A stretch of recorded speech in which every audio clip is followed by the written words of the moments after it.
Non, ça va. Il faut surtout pas que ça colle. Donc j'ai baissé le feu pour que vous puissiez en fait bien vérifier. Cette année encore, il sera très bon. Il aura la belle couleur et l'arôme.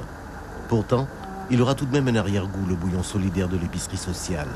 Une saveur particulière à cause d'une fragilité économique réelle.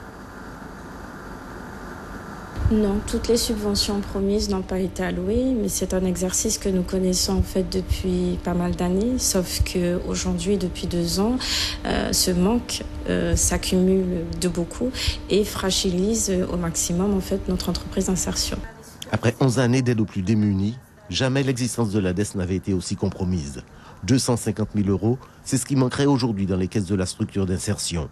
Des subventions en perte depuis la fusion des 2 ex-collectivités majeures de Guyane. C'est pour ça qu'au niveau de notre conseil, nous avons pris en fait des mesures nécessaires pour pouvoir continuer notre activité, puisqu'il faut savoir que c'est une entreprise qui aide, je prends les derniers chiffres de 2016, 1558 personnes ont pu bénéficier de l'aide alimentaire. Donc il y a en fait un besoin qui a été démontré, puisque la structure en fait a 11 ans et qu'on ne peut pas en fait tout arrêter du jour au lendemain. À une époque, la structure a compté jusqu'à 12 salariés. Aujourd'hui, elle fonctionne grâce à 7 bénévoles. Son activité de service public réduite, voire menacée. Vous êtes inquiète pour l'avenir ?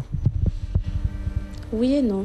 Oui, parce que si la conjoncture actuelle continue, ça sera d'autant plus difficile. Non, parce que je pense que toutes les personnes qui ont été aidées depuis la création de la structure n'ont pu en fait que renforcer le travail et démontrer que nous avons en fait une existence réelle sur le département. Et j'espère que tout ça en fait permettra de prendre en considération notre travail. Des efforts pour rester optimiste. Tout ce qu'il reste aux dirigeants et bénévoles de l'organisme d'insertion et de l'épicerie sociale. Une fois dans l'avenir, une flamme qui aujourd'hui mérite une vraie prise en compte.